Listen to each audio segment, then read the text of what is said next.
অবিশ্বাস্য হলেও সত্য, 1 বা 2 বছর নয়, টানা 18 বছর যাবৎ কোমায় রয়েছেন সৌদি রাজপরিবারের এক যুবরাজ।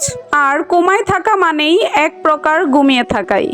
আর এই কারণেই তাকে স্লিপিং প্রিন্স অথবা ঘুমন্ত যুবরাজ বলে অভিহিত করা হয়। তবে এই ঘুমের পিছনেই রয়েছে এক হৃদয় বিদারক ঘটনা। সো এভরিওয়ান, এই স্লিপিং প্রিন্স অথবা ঘুমন্ত রাজকুমারের পুরো ঘটনা জানতে হলে অবশ্যই আমাদের ভিডিওটি শেষ পর্যন্ত দেখবেন। গেল 18 বছর ধরে ঘুমিয়ে আছেন এক রাজপুত্র, যেন অপেক্ষায় রয়েছেন কবে কেউ এসে এক সোনার কাঠি ছুঁয়ে তাকে ঘুম থেকে তুলবেন। তাকে ঘুম থেকে তোলার শত শত চেষ্টায় শত শত সোনার কাঠিও ছোঁয়ানো হয়েছে, কোটি কোটি টাকাও খরচ করা হয়েছে, কিন্তু কোনো লাভ হয়নি। আল ওয়ালিদ বিন খালিদ বিন তালাত আল সৌদ, তিনি বিশ্বের কাছে এক ঘুমন্ত রাজকুমার হিসেবে পরিচিত।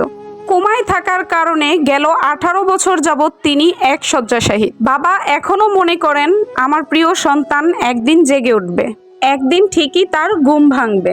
তবে সেই ঘুম কবে ভাঙবে তা কোনো ডাক্তার এখনো বলতে পারছে না। কিন্তু ছেলের মুখের দিকে তাকিয়ে এখনো শান্তি অনুভব করেন তার বাবা। তাই এখনো সকল প্রকার চেষ্টা চালিয়ে যাচ্ছেন দিনের পর দিন। 2005 সালে মাত্র 18 বছর বয়সে একটি সড়ক দুর্ঘটনার মুখোমুখি হন ওয়ালিদ বিন। তাকে গুরুতর জখম অবস্থায় একটি হসপিটালে ভর্তি করানো হয়। চিকিৎসকরা জানিয়েছিলেন মস্তিষ্কে গুরুতর আঘাত লাগার কারণে তিনি কোমায় চলে গিয়েছেন। তারপর থেকে তার 18 বছরের লড়াই এখনো চলছে।